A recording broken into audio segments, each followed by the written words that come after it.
जय हिंद दोस्तों, आर्थिक सागर स्टडी फाउंडेशन में आपका स्वागत है। आज हम भूगोल विषय में TGT, PGT, GIC, UGC NET, LT grade, assistant professor exam के महत्वपूर्ण प्रश्नों पर रिवीजन करेंगे। तो पहला प्रश्न इस प्रकार है। क्वेश्चन 1, वायुमंडल में ऊंचाई की ओर जाते हुए सामान्य वायु का ताप घटता है, किंतु कुछ विशेष परिस्थितियों में तापमान घटने के बजाय बढ़ता है। ऐसी स्थिति को ऑप्शन ए रुद्धोष्म परिवर्तन कहते हैं, ऑप्शन बी रुद्धोष्म शीतायन कहते हैं, ऑप्शन सी तापीय व्युत्क्रमण कहते हैं, ऑप्शन डी इनमें से कोई नहीं। तो इसका जो सही ऑप्शन हो जाएगा ऑप्शन सी तापीय व्युत्क्रमण कहते हैं। पीजीटी परीक्षा 2003 में यह क्वेश्चन पूछा गया था। इसकी व्याख्या इस प्रकार है। सामान्यतः क्षोभ मंडल में अपर जोन पर प्रति 1000 मीटर पर 6.5 सेंटीग्रेड ह्रास होता है, किंतु कुछ परिस्थितियों में ताप वृद्धि होने के कारण जिसे तापीय व्युत्क्रमण कहते हैं। अगला प्रश्न क्वेश्चन 2, निम्नलिखित में से कौन सा सही है? ऑप्शन ए सागरों में लवण की कुल मात्रा में अंतर होता है, ऑप्शन बी सागरों में लवणता की संरचना के अनुपात में सर्वत्र समानता होती है, ऑप्शन सी सागरीय लवणता अधिक है तो वाष्पीकरण न्यून होता है, ऑप्शन डी उपरोक्त सभी कथन सही है।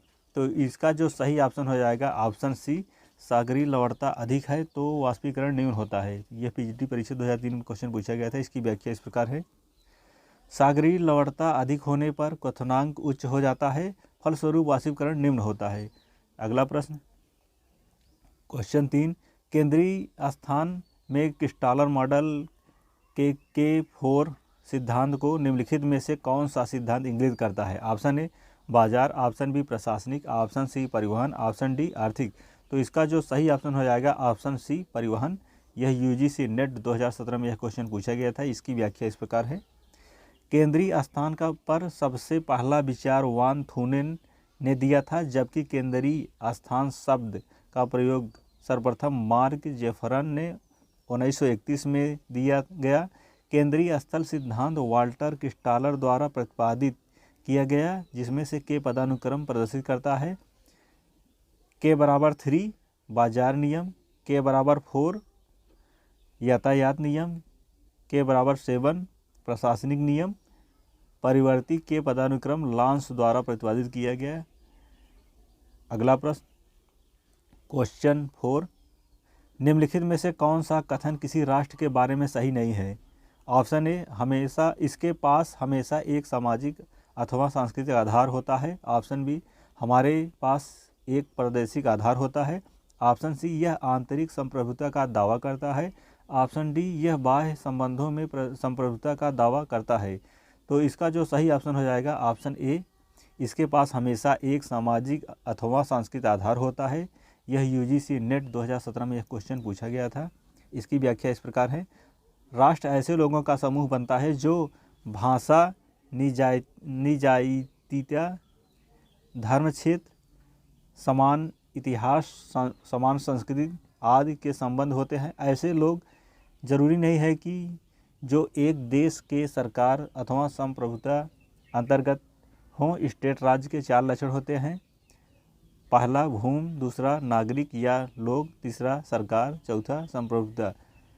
अगला प्रश्न क्वेश्चन 5, निम्नलिखित में से किन आरेखों में वृत्तारेख कहा जाता है? ऑप्शन ए चित्र आरेख, ऑप्शन बी वृत्त और वृत्तखंड आरेख, ऑप्शन सी वलय आरेख, ऑप्शन डी गोला आरेख। तो इसका जो सही ऑप्शन हो जाएगा ऑप्शन बी वृत्त और वृत्तखंड आरेख। यूजीसी नेट 2015 में यह क्वेश्चन पूछा गया था। इसकी व्याख्या इस प्रकार है। वृत्त और वृत्तखंड आरेख को वृत्तारेख कहा जाता है। इस आरेख में कुल योग प्रकट करने वाली किसी वृत्त का क्षेत्रफल की संख्या के विभिन्न वृत्तखंडों के मूल्य के अनुपात में बांट देते हैं। अतः इस आरेख को विभाजित वृत्तारेख कहा जाता है। क्वेश्चन 6, औद्योगिकरण का स्तर मापने हेतु बहुधात्विक उपागम अपनाया गया। ऑप्शन ए अल्फ्रेड राइट द्वारा, ऑप्शन बी डी थॉम्पसन द्वारा, option C Sten De Geer द्वारा, option C D CF Jones द्वारा। तो इसका जो सही ऑप्शन हो जाएगा ऑप्शन डी CF जॉन्स द्वारा। यह यूपी PCS GDC 2017 में यह क्वेश्चन पूछा गया था। इसकी व्याख्या इस प्रकार है। औद्योगिक का स्तर मापने हेतु बहुतात्विक उपागम C.F. जोन्स द्वारा अपनाया गया? अगला क्वेश्चन 7, निम्नलिखित में से कौन सा बारंबारता बटन की केंद्रीय प्रवृत्ति की परिकलित माप है? ऑप्शन ए माध्यिका, ऑप्शन बी मध्य बिंदु, ऑप्शन सी माध्य, ऑप्शन डी बहुलक। तो इसका जो सही ऑप्शन हो जाएगा ऑप्शन सी माध्य। यह यूपी पीसीएस जीडीसी 2017 में एक क्वेश्चन पूछा गया था। इसकी व्याख्या इस प्रकार है, बारंबारता बटन केंद्रीय प्रवृत्ति की माप परिकलित माप मध्य है। अगला क्वेश्चन 8, निम्नलिखित में से कितने छायापुंज संसाधन की संकल्पना का सूत्रपात किया? A G Godman, B C.F. Jones, D R Hartshorne, option D G Zimmermann. यह तो इसका जो सही ऑप्शन हो जाएगा option D G Zimmermann. UP PCS GDC 2017 में यह क्वेश्चन पूछा गया था। इसकी व्याख्या इस प्रकार है, छायापुंज संसाधन की संकल्पना का सूत्रपात जर्मनी के संसाधन अर्थशास्त्री जिम्मरमैन ने किया था। अगला प्रश्न,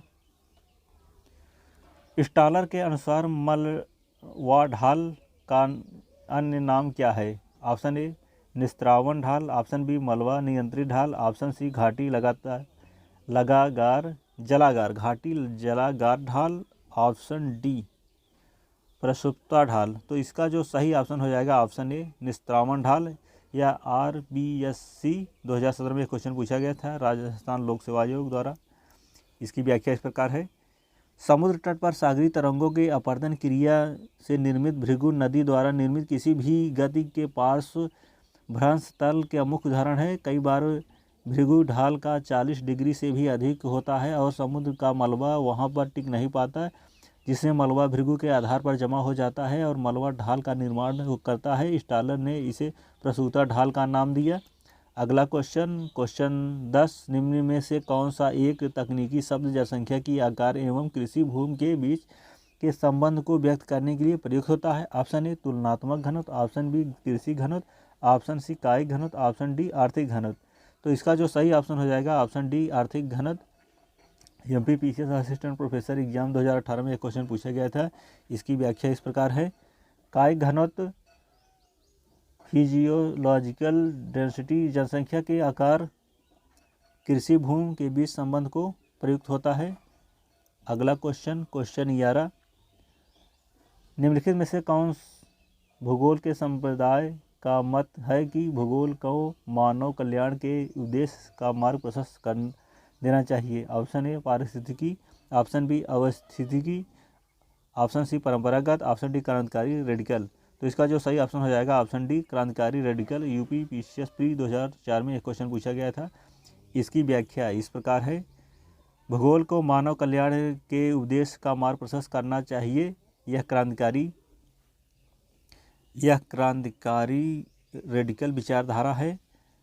अगला क्वेश्चन 12, भारत में प्रवेश करने वाली पश्चिमी विक्षोभ उत्पन्न होते हैं? ऑप्शन ए अरब सागर, ऑप्शन बी अटलांटिक महासागर, ऑप्शन सी भूमध्य सागर, ऑप्शन डी हिंद महासागर। तो इसका जो सही ऑप्शन हो जाएगा ऑप्शन सी भूमध्य सागर में। यूपी पीसीएस प्रीलिम्स 2006 में यह क्वेश्चन पूछा गया था। इसकी व्याख्या इस प्रकार है, दिसंबर जनवरी माह में भारत में एकाएक शीत हवाएं चलने लगती है, तापमान काफ़ी नीचे चला जाता है, पश्चिमी विक्षोभ कहा जाता है। भूमध्य सागर में गर्मियों में व्यापारिक हवाओं के क्षेत्र में होता है, किंतु शीत ऋतु में पवन पेटियाँ खिसकने के कारण यह क्षेत्र पछुआ हवाओं के क्षेत्र में आता है। शीत ऋतु में वर्षा प्राप्त हो करता है। यही पछुआ हवाएं हिमालय को पार करती हुई भारत में प्रवेश करती है, विशेष रूप से पंजाब में वर्षा करती है। इन्हें भी पश्चिमी विक्षोभ कहा जाता है।